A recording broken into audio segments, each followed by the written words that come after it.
भौजी हमसे हंसे बोले बतियावे के पड़ी, दिल देवरा संगे तोहरा लगावे की पड़ी। ये भोजपुरी का गाना आपने तो सुना ही होगा और ये गाना आज हकीकत होता हुआ नजर आ रहा है।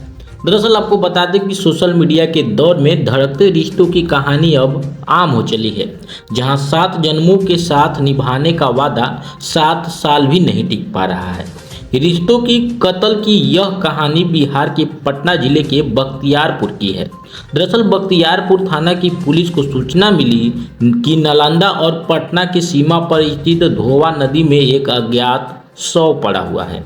सूचना के बाद पुलिस धोवा नदी के बोरे में बंद अज्ञात शव को बरामद किया। बोरे में एक युवक की लाश थी जिसे गोली मारकर हत्या कर दी गई थी।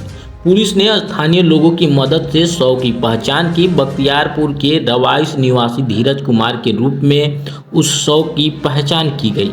आपको बता दें कि पुलिस ने शव की शिनाख्त होने के बाद परिजनों से पूछताछ शुरू कर दी। पुलिस ने बताया कि पूछताछ के बाद पत्नी सालू कुमारी का बयान संदिग्ध आने लगा, जिसके बार बार पूछताछ की गई, जिसे बार बार पुलिस ने पूछना शुरू किया, अपनी कार्यवाही शुरू की।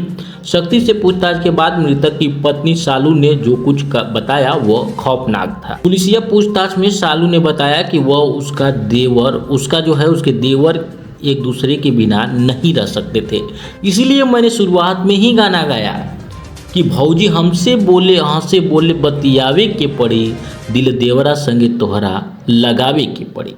इसलिए उन्होंने अपनी पति को रास्ते से हटाने का फैसला किया।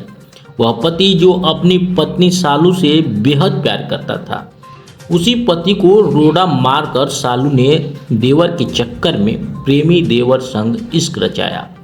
सालू ने अपने प्रेमी और चचेरे देवर के साथ मिलकर धीरज के साथ नालंदा 4 लेन की तरफ गई, जहां रास्ते में गाड़ी रोककर धीरज को गोली मारकर पहले मौत के घाट उतारा और फिर बोरे में बंद कर शव को नदी में फेंक दिया। पूरे मामले में पुलिस के सामने सालू ने जो कबूल किया वो सुनकर रोंगटे खड़े हो गए।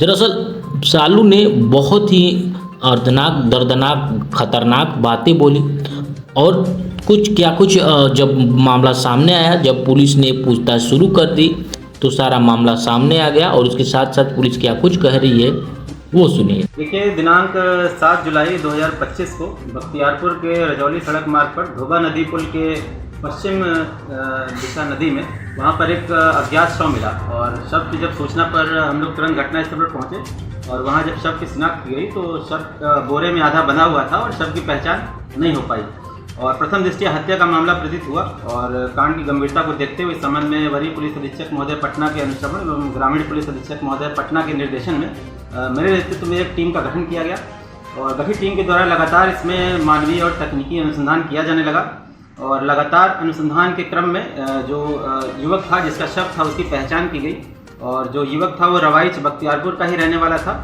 और जिसका नाम था धीरज कुमार पिता धर्मनाथ सिंह उर्फ बंटू सिंह साकिन रवाइच बख्तियारपुर। इसके बाद कल्याण बिघा रोड में स्थित धोबा नदी पुल पर जो हम लोग अनुसंधान को आगे बढ़ाए तो वहाँ पर पुल पर काफ़ी मात्रा में खून गिरा हुआ था और अवलोकन से प्रतीत हुआ कि उसी पुल पर हत्या इस व्यक्ति की गई थी और वहाँ से जो नदी है धोबा नदी जो बहती हुई आती है उसमें फेंक दिया गया बोरे में भरकर। और इसके क्रम में हम लोग अफसर टीम को बुलाकर साक्ष्य संकलन वहाँ करवाए और अगरतर मानवीय और तकनीकी अनुसंधान के क्रम में परिवार के लोगों की भूमिका संदिग्ध पाई गई और इसी क्रम में अनुसंधान किया जाने लगा। अनुसंधान के क्रम में मृतक की पत्नी का अन्य व्यक्ति से संबंध होने की बात पता चली तथा पत्नी के द्वारा पुलिस को न तो पति की कोई गुमशुदगी की सूचना दी गई तथा पूछताछ करने पर भी सहयोग नहीं किया गया। उक्त स्थिति को देखते हुए उनकी पत्नी जो मृतक की थी इनको हिरासत में लेकर पूछताछ किया गया।